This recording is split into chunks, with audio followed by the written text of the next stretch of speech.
بسم اللہ الرحمن الرحیم الحمد للہ نحمده ونستعینه ونستغفره ونؤمن به ونتوکل علیہ ونعوذ باللہ من شرور انفسنا ومن سیئات اعمالنا من يهده اللہ فلا مضل له ومن يضلله فلا هادي له ونشهد أن لا إله إلا الله وحده لا شريك له ونشهد أن سيدنا ونبينا وحبيبنا ومولانا محمدا عبده ورسوله صلى الله تعالى عليه وعلى آله وأصحابه وأزواجه وذرياته وجميع أهل بيته وبارك وسلم تسليما كثيرا كثيرا أما بعد فأعوذ بالله من الشيطان الرجيم بسم الله الرحمن الرحيم رب زدني علما وألحقني بالصالحين رب اشرح لي صدري ويسر لي أمري واحلل عقدة من لساني يفقه قولي صدق الله العظيم اللهم إني أسألك بأنك أنت الله لا إله إلا أنت الأحد الصمد الذي لم يلد ولم يولد ولم يكن له كفوا أحد۔ بزرگان محترم، برادران عزیز، سلسلے کے مخلصین اور قابل احترام مائیں بہنیں اور عزیز بچیاں،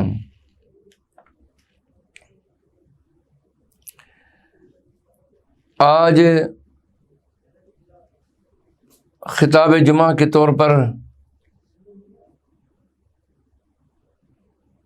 ہم صبر کے ہی پس منظر میں حضرت ابراہیم علیہ السلام اور حضرت اسماعیل علیہ السلام اور حضرت اسحاق علیہ السلام ان کا ذکر خیر کریں گے اس مناسبت سے کہ یہ ذی الحج کا موقع ہے، چونکہ صبر کا موضوع ہمارا چل رہا ہے، تو اس مناسبت سے ہم نے حضرت ابراہیم علیہ السلام اور حضرت اسماعیل علیہ السلام کی زندگی اور آپ کے امتحانات کا جائزہ صبر کی روشنی میں لیا اور لینے کی کوشش انشاءاللہ ہم کریں گے، جائزہ لینے کی کوشش کریں گے۔ اور اسی کے ساتھ ساتھ ایک جزوی ترمیم یہ ہے کہ یہ خطاب جو ان دونوں انبیاء کرام علیہم السلام کے متعلق ہے، صبر اور آزمائش کے پس منظر میں، یہ خطاب 2 قسطوں میں ہوگا۔ اس وقت یہ پہلی قسط ہے اور شام کی نشست 9:30 بجے، جس میں کہ معیار پر گفتگو ہوتی ہے جمعہ کے دن، اس درس کو آج موقوف کر کے خطاب جمعہ کے طور پر ان دونوں انبیاء کرام علیہم السلام کے حالات اور جس امتحان سے وہ گزرے اس پر روشنی ڈالنے کے سلسلے میں دوسری قسط انشاءاللہ آج شام میں پیش کی جائے گی۔ عزیزوں اور دوستوں اور بزرگوں، حضرت ابراہیم علیہ السلام کی اور حضرت اسماعیل علیہ السلام کی زندگی سے متعلق اس پر جو ہمارا خطاب ہے، اس سلسلے میں ہم نے استفادہ کیا ہے ڈاکٹر اسرار احمد صاحب رحمۃ اللہ علیہ اور علامہ ابن کثیر رحمۃ اللہ علیہ کی تحریروں سے۔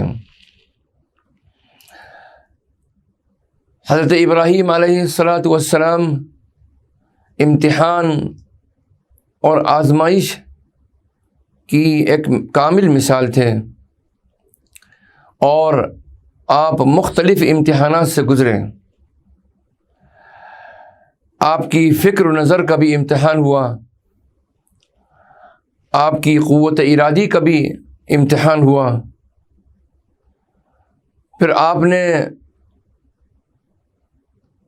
توحید اور اللہ کا پیغام پہنچانے کے لیے آپ کو یہ ثابت کرنا تھا کہ اللہ کے علاوہ کوئی خالق کائنات نہیں، اور آخرت میں نفع نقصان پہنچانے والی طاقت صرف اللہ ہی کی ہے۔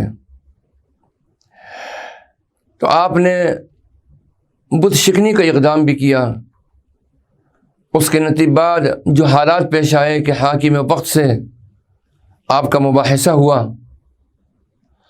اور اس کے بعد میں جو صورتحال پیش آئی آزمائش کی کڑیوں کے سلسلے میں، یہ ایک تسلسل تھا، آپ کو آگ میں ڈالا گیا اور بے خطر کود پڑا آتش نمرود میں عشق، اللہ کی حکم کی بجا آوری کے اندر حضرت ابراہیم علیہ السلام کو اللہ نے حکم دیا پھر ہجرت کا، آگ سے بچانے کے بعد میں، اور پھر حضرت اسماعیل اور حضرت اسحاق علیہ السلام کی ولادت، اور پھر آپ کا جو امتحان تھا وہ اپنے نقطۂ عروج پر پہنچا۔ علامہ اقبال نے چند اشعار میں اس کیفیت کو اس طریقے سے بیان کیا ہے، بڑے والہانہ انداز میں۔ ان کی تشریح پر، ان اشعار کی ہم پھر کسی اور موقع پر گفتگو کرتے ہیں، لیکن بڑی مناسبت ہے ان اشعار میں اور حضرت ابراہیم علیہ السلام کے امتحانات کے سلسلے میں جو کیفیت بیان کی گئی ہے۔ حضرت علامہ اقبال رحمۃ اللہ علیہ ارشاد فرماتے ہیں کہ بے خطر کود پڑا آتش نمرود میں عشق، عقل ہے محو تماشائے لبے بام ابھی، عقل عیار ہے سو بھیس بنا لیتی ہے، عشق بیچارہ نہ ملا ہے نہ زاہد نہ حکیم، عیش منزل ہے غریبان محبت پہ حرام، سب مسافر ہیں بظاہر نظر آتے ہیں مقیم۔ اللہ تعالیٰ نے قرآن کریم میں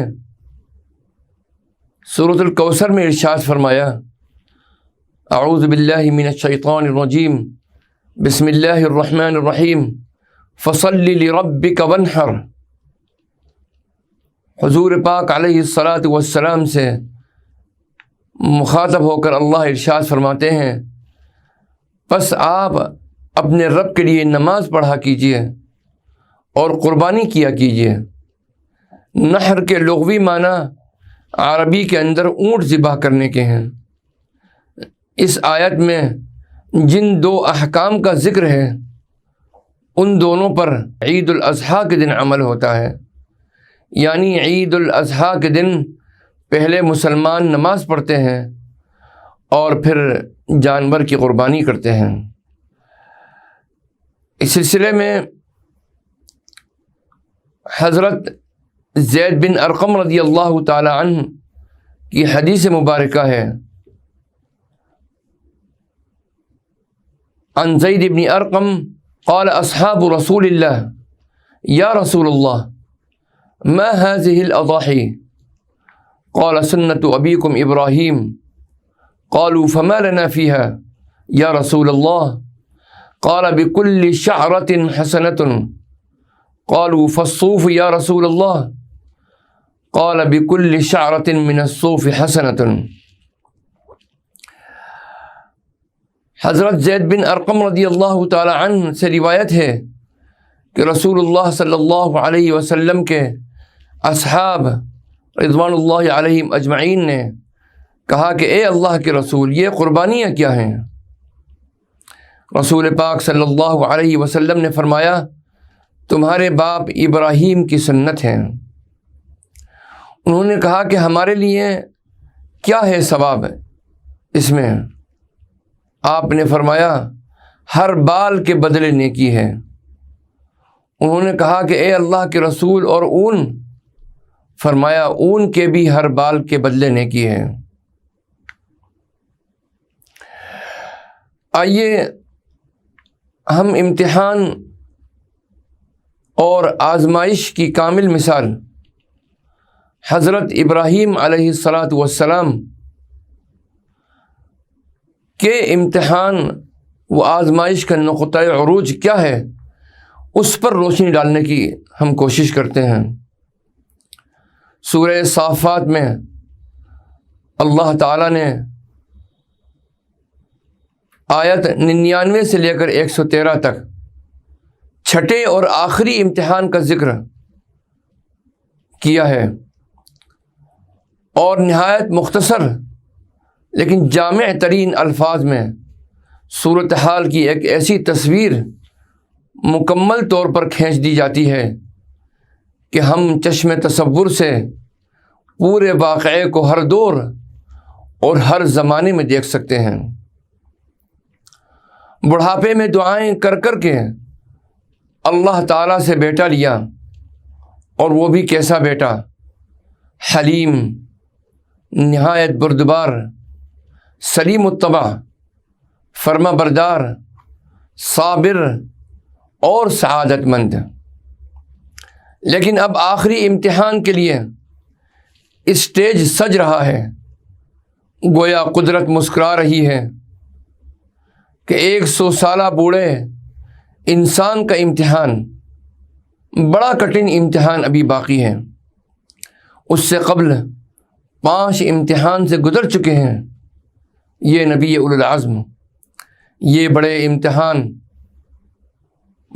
امتحانوں سے گزر کر آئے ہیں، لیکن ابھی آخری تیر ایک بھاری اور مشکل امتحان کی صورت میں ہمارے ترکش میں موجود ہے۔ امتحان کی گھڑی دیکھیے۔ فلما بلغ معه السعی، حضرت ابراہیم علیہ السلام کے متعلق اللہ ارشاد فرماتے ہیں تو جب وہ بیٹا اس باپ کے ساتھ یعنی حضرت ابراہیم علیہ السلام کے ساتھ بھاگ دوڑ کرنے کے قابل ہوئے تو اس امتحان کا وقت بھی آ پہنچا۔ بچہ اگر بالکل شیرخوارگی کی عمر میں ہوتا، بالکل چھوٹا سا ہوتا تو قدر ہلکا امتحان ہوتا، لیکن اب تو کڑی سے کڑی آزمائش مطلوب ہے۔ ادھر بوڑھے باپ اپنے اکلوتے بیٹے کو جوان ہوتا دیکھ رہے ہیں، ادھر محبت و جذبات اور امیدوں اور تمناؤں کے امتحان کا مرحلہ آ گیا، اور اس کے لیے وقت منتخب کیا گیا جب زندگی کی بھاگ دوڑ میں وہ بوڑھے باپ کے ہاتھ کی لاٹھی بننے کے قابل ہو گئے، جد و جہد اور محنت و مشقت میں ہاتھ بٹانے والے بن گئے،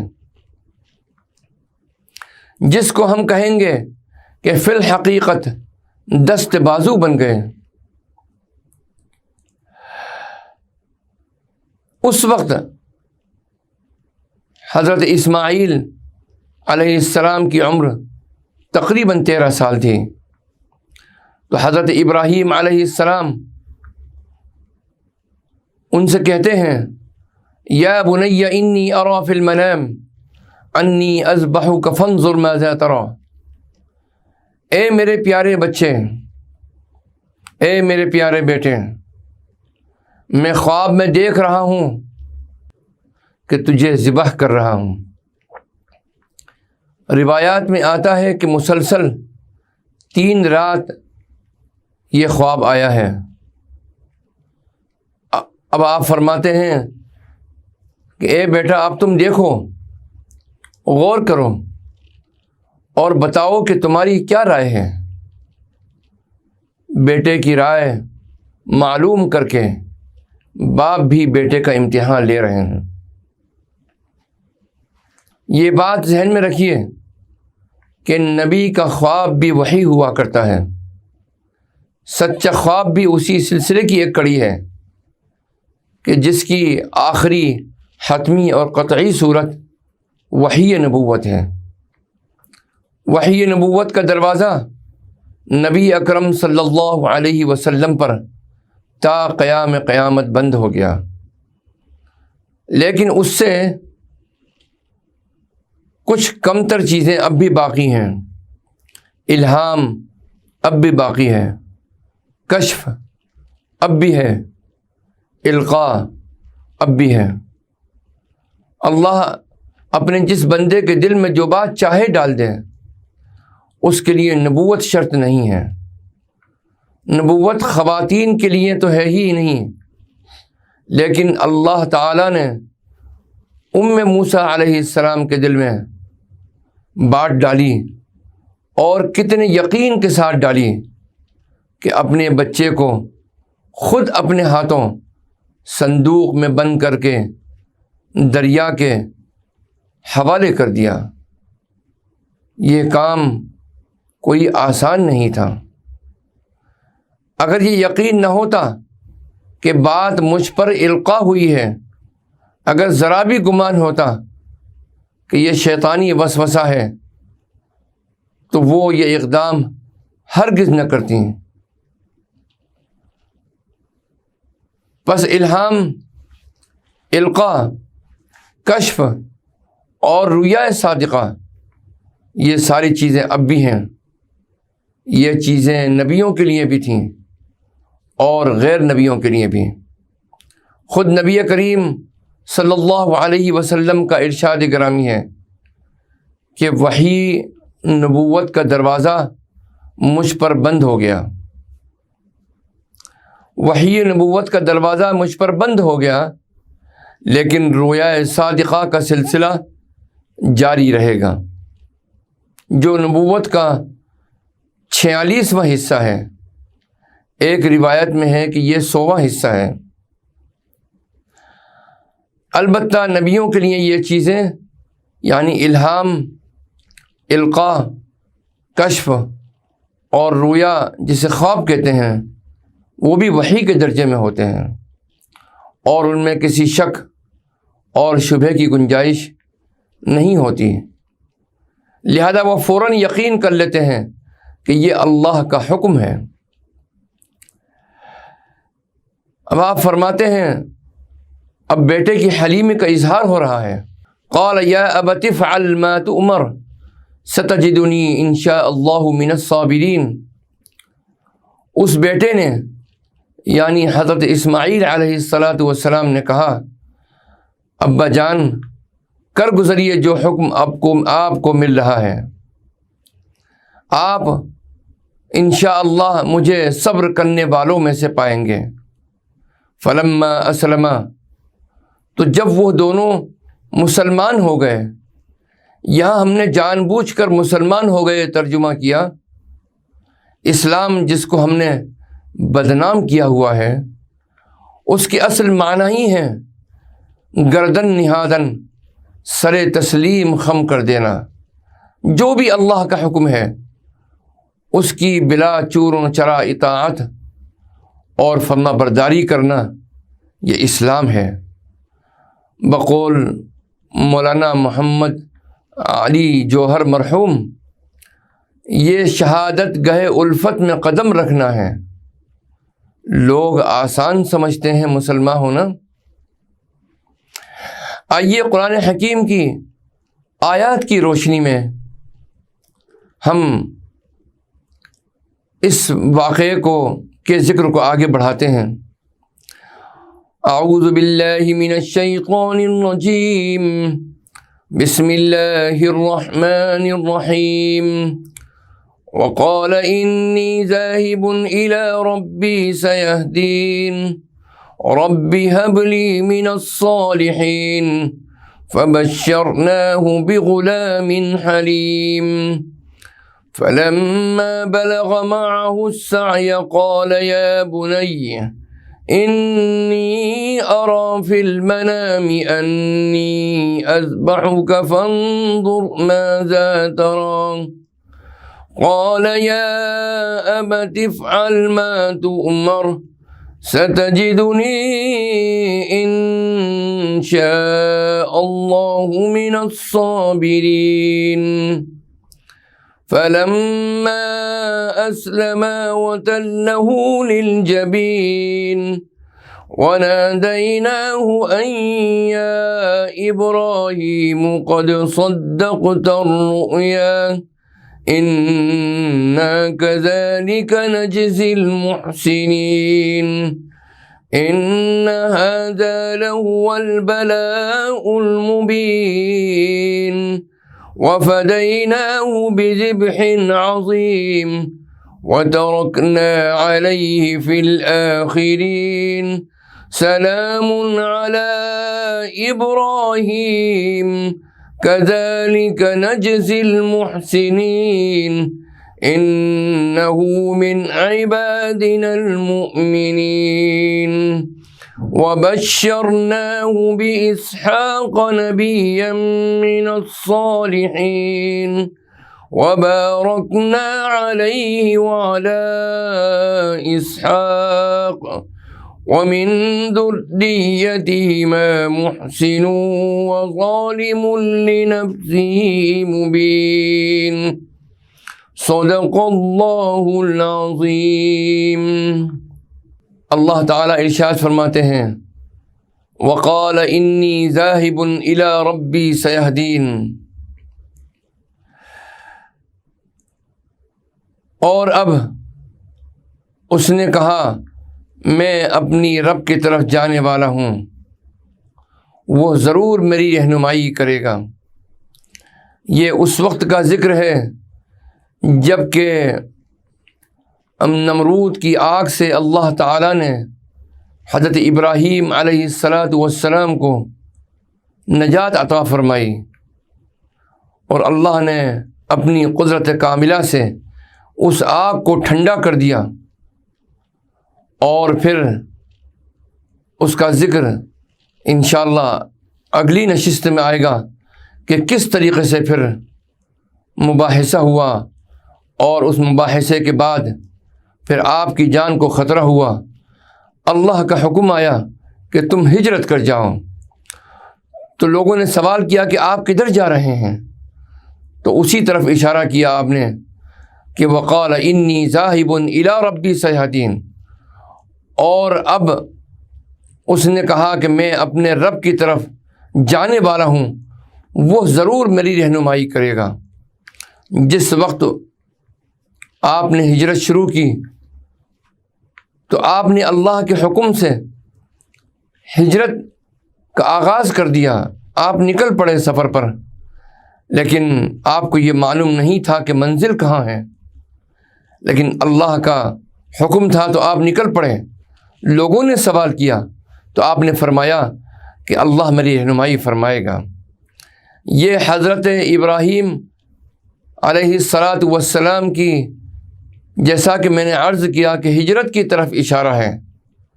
اللہ تعالیٰ کا قانون ہے کہ جب کوئی قوم اپنے نبی اور رسول کے قتل پر آمادہ ہو جائے تو پھر وہ نبی یا رسول مزید اس قوم کے درمیان نہیں رہتے۔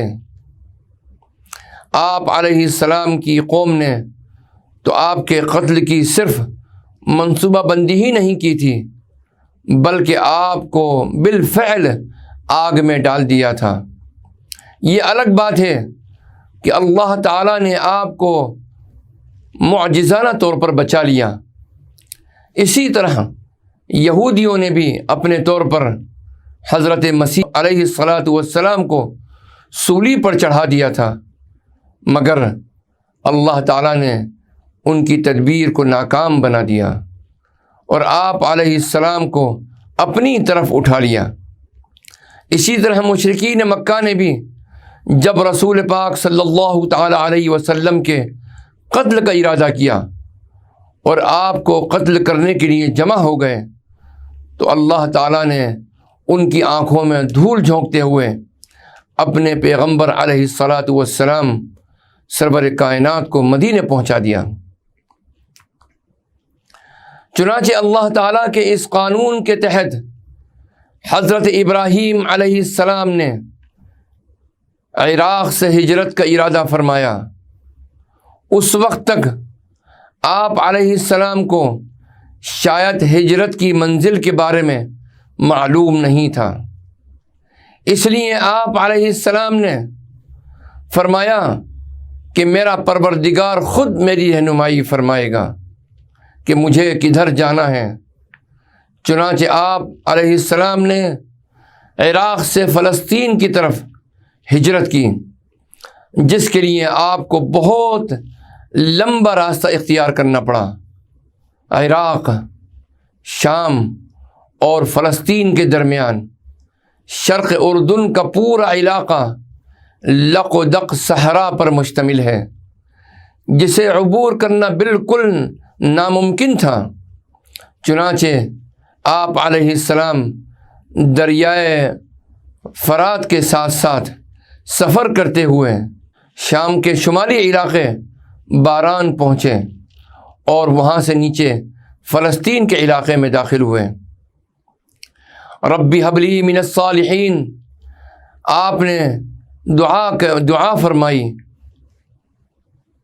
کہ اے پروردگار مجھے ایک صالح بیٹا عطا فرما۔ فبشرناہ بغلام حلیم، اللہ تعالیٰ ارشاد فرماتے ہیں تو ہم نے اسے بشارت دی ایک حلیم الطبع لڑکے کی۔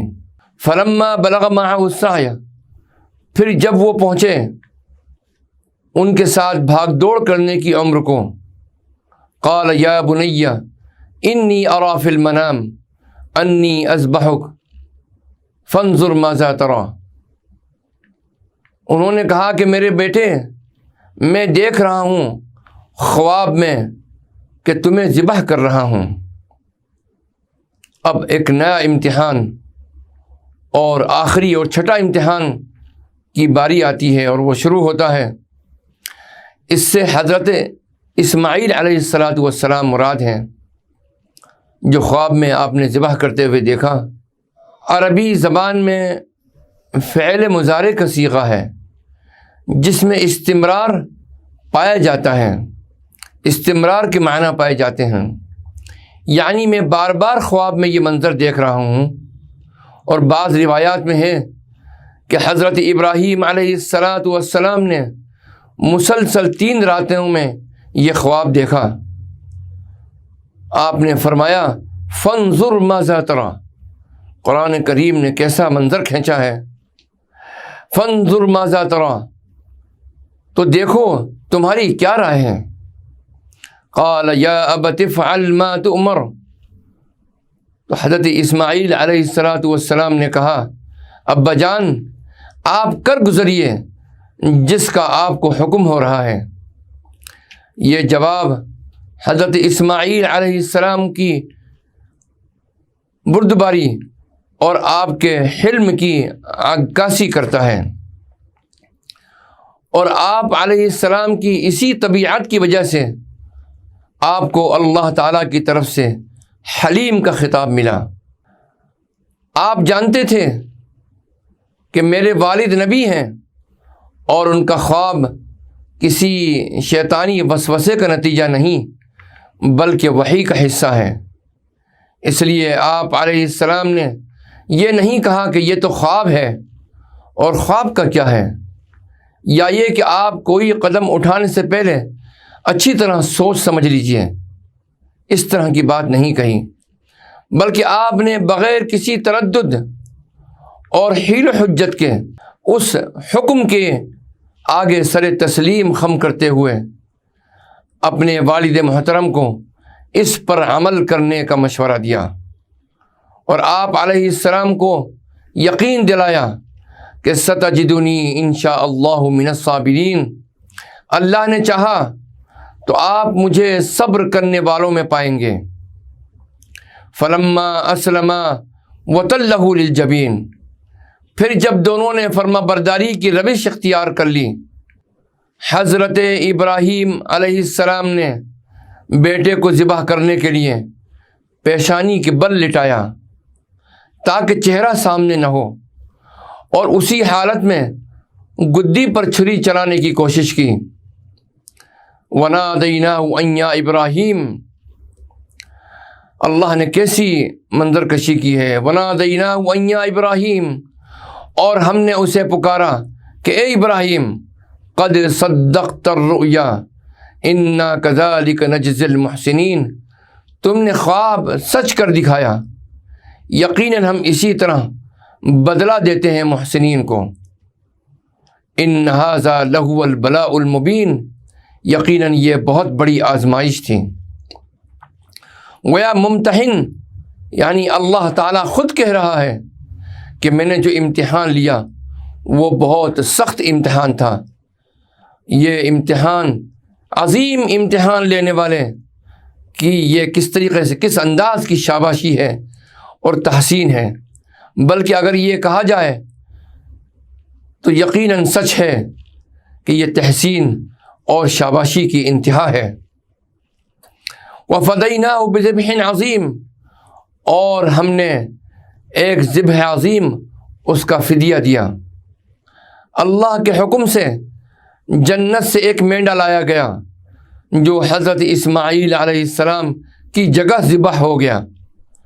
مسلمانوں کے ہاں عید الاضحیٰ کے موقع پر ہر سال جانوروں کی قربانی پیش کر کے اسی قربانی کی یاد منائی جاتی ہے، اور قیامت تک کے لیے حضور پاک علیہ السلام کے ذریعے اس سنت ابراہیمی کو زندہ کر دیا گیا۔ وَتَرَكْنَا عَلَيْهِ فِي الْآخِرِينَ، اور اسی کے طریقے پر ہم نے باقی رکھا بعد میں آنے والوں میں سے بھی کچھ لوگوں کو۔ اس سے پوری ملت ابراہیمی بھی مراد ہو سکتی ہے، جیسے قبل ازیں آیت 78 میں حضرت نوح علیہ السلام کے بارے میں بھی فرمایا گیا کہ ان کی ملت پر بعد میں ہم نے کچھ لوگوں کو قائم رکھا جن میں خود ابراہیم بھی شامل تھے۔ اس کے علاوہ آیت کا مفہوم یہ بھی ہو سکتا ہے کہ قربانی کی اس سنت کو اللہ تعالیٰ نے بعد میں آنے والے لوگوں میں زندہ اور قائم رکھا۔ اس کا ایک مفہوم یہ بھی لیا گیا کہ ہم نے بعد میں آنے والوں میں اس کا ذکر خیر باقی رکھا۔ آگے ارشاد ہے، سلام علی ابراہیم، سلام ہو ابراہیم پر، کذالک نجزی المحسنین، اسی طرح ہم بدلہ دیتے ہیں محسنین کو۔ انہ من عبادنا المؤمنین، یقیناً وہ ہمارے مومن بندوں میں سے تھے۔ وبشرناہ باسحاق نبیا من الصالحین، اور ہم نے ان کو بشارت دی اسحاق کی، ایک نبی صالحین میں سے۔ اللہ تعالیٰ نے حضرت ابراہیم علیہ السلام سے اکلوتے بیٹے حضرت اسماعیل علیہ السلام کی قربانی کا جو امتحان لیا، اس میں کامیابی کے انعام کے طور پر آپ علیہ السلام کو دوسرے بیٹے حضرت اسحاق علیہ السلام کی ولادت کی خوشخبری دی گئی۔ وبارکنا علیہ وعلی اسحاق، اور ہم نے برکت نازل کی اس پر بھی اور اسحاق پر بھی۔ ومن ذریتہما محسن وظالم لنفسہ مبین، اور ان دونوں کی اولاد میں سے نیکوکار بھی تھے اور جانوں پر صحیح ظلم کرنے والے بھی۔ ان دونوں سے حضرت ابراہیم علیہ السلام کے دونوں بیٹے اور صاحبزادے حضرت اسماعیل علیہ السلام اور حضرت اسحاق علیہ السلام مراد ہیں۔ اللہ تعالیٰ اپنے فضل سے اور اپنے کرم سے جس طریقے سے کہ حضرت ابراہیم علیہ السلام اور حضرت اسماعیل علیہ السلام اللہ تعالیٰ کے مقدر کیے ہوئے امتحان میں مکمل طور پر کامیاب ہوئے۔ اور یہ بات یاد رکھیے کہ حضرت ابراہیم علیہ السلام ہی نہیں بلکہ تمام انبیاء کرام علیہم السلام کی زندگی کو اٹھا کر دیکھیے، ہر نبی کی زندگی کا ایک ایک لمحہ امتحان ہے، امتحان بھی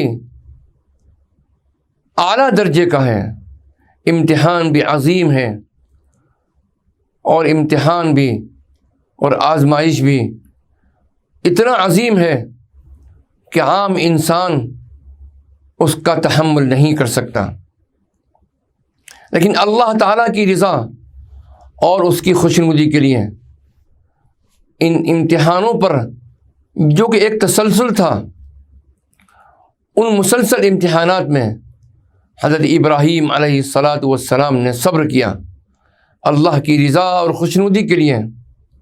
وہ نبی اولو العزم میں ان کا شمار تھا۔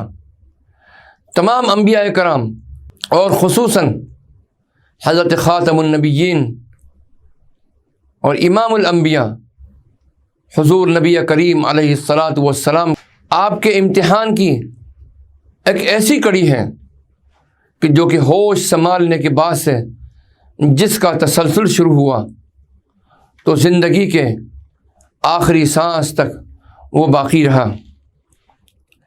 اور حضور پاک علیہ السلام کی سیرت مبارکہ کی روشنی میں اگر دیکھا جائے تو یہ بات سمجھنی چاہیے ہر امتی کو کہ آپ کے طریقے پر چلنا اور صبر کرنے میں ہی ہمیں دنیا کی اور آخرت کی کامیابی ہے۔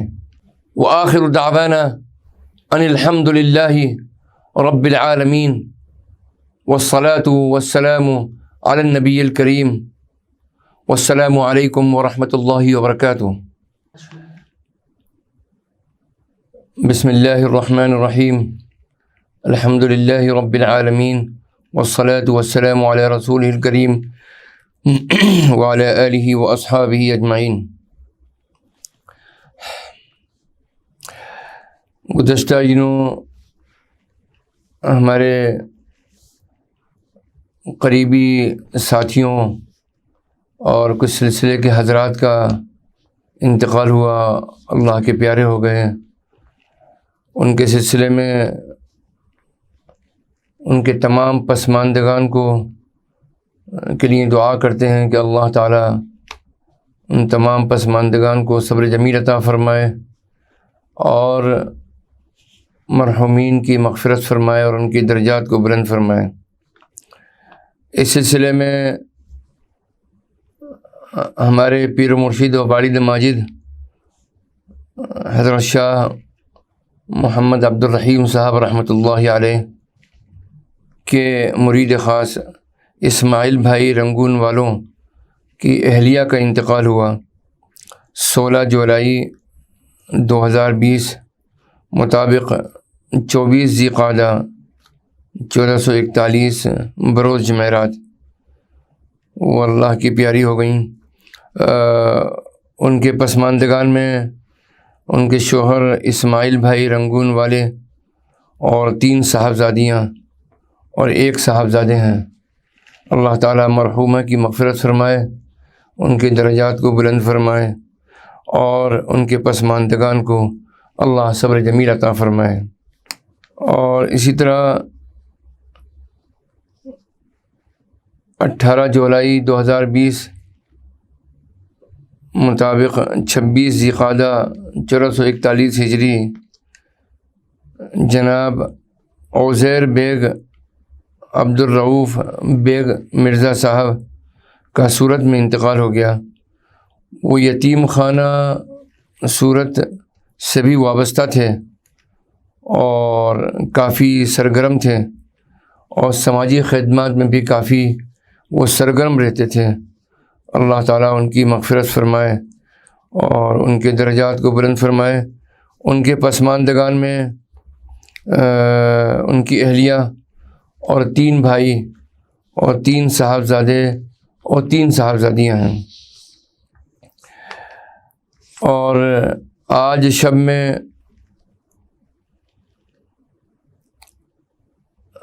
جامعہ سے فارغ مولوی محمد صادق پٹیل رحیمی، جو کہ جامعہ الہدایہ سے فارغ تھے، اور فراغت کے بعد میں وہ دارالعلوم کنتھاریہ میں بھروچ میں استاذ بھی ہو گئے تھے، اور جب سے وہ دارالعلوم کنتھاریہ سے ہی وابستہ تھے۔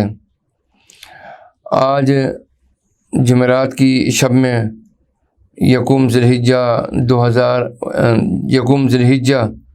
1441 ہجری مطابق 23 جولائی 2020 وہ اللہ کے پیارے ہو گئے۔ ان کے پسماندگان میں ان کی اہلیہ اور 2 صاحبزادیاں اور 2 صاحبزادے ہیں۔ اللہ مرحوم محمد صادق پٹیل صاحب رحیمی کی مغفرت فرمائے، اور ان کے درجات کو بلند فرمائے، اور ان کے جملہ پسماندگان کو اللہ تعالی صبر جمیل عطا فرمائے۔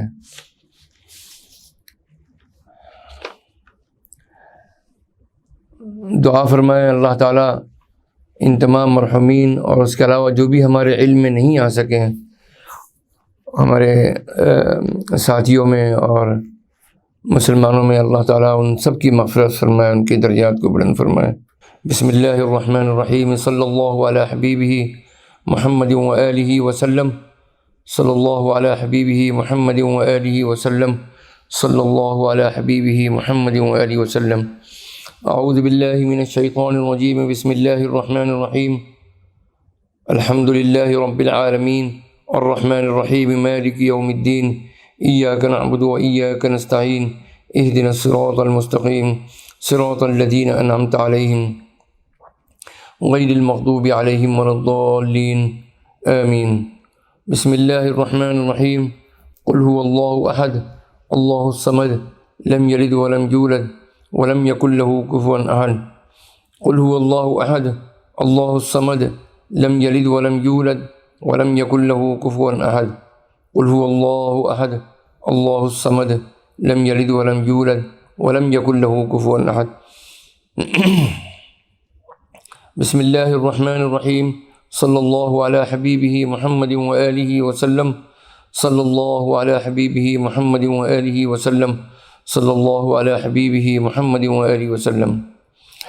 یا الہی، اس کو ہمارے حضور نبی کریم علیہ الصلاۃ والسلام کے وسیلے میں قبول فرما، اور اس کا ثواب وہ مرحومین جن کا ابھی ذکر کیا گیا، اے اللہ ان تمام مرحومین کو اس کا ثواب پہنچا دے۔ اے اللہ ان تمام مرحومین کی مغفرت فرما دے۔ اے اللہ ان کے درجات کو بلند فرما۔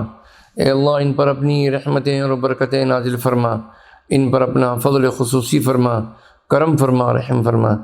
اے اللہ اپنے فضل سے اور اپنے کرم سے ان کی قبور کو روشن منور فرما دے۔ قیامت تک اپنے انوار و برکات کی بارش فرما، ان کی بال بال مغفرت فرما، کروٹ کروٹ چین نصیب فرما، ان کے اگلے پچھلے چھوٹے بڑے عمدن خطاً ظاہر و باطن تمام گناہوں کو باری تعالیٰ معاف فرما دیں۔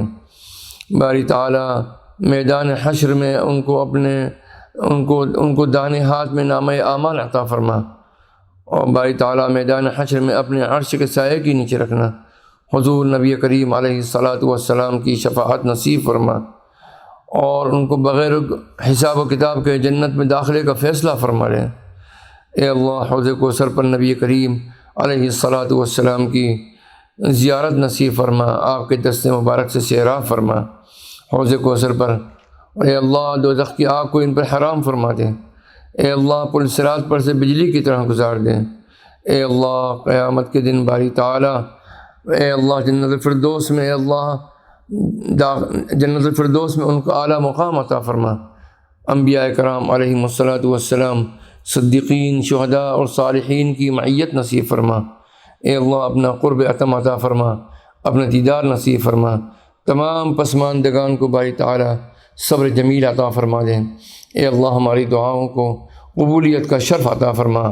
ربنا تقبل منا إنك أنت السميع العليم وتب علينا إنك أنت التواب الرحيم. وصلى الله تعالى على خير خلقه سيدنا محمد وعلى آله وأصحابه أجمعين برحمتك يا أرحم الراحمين.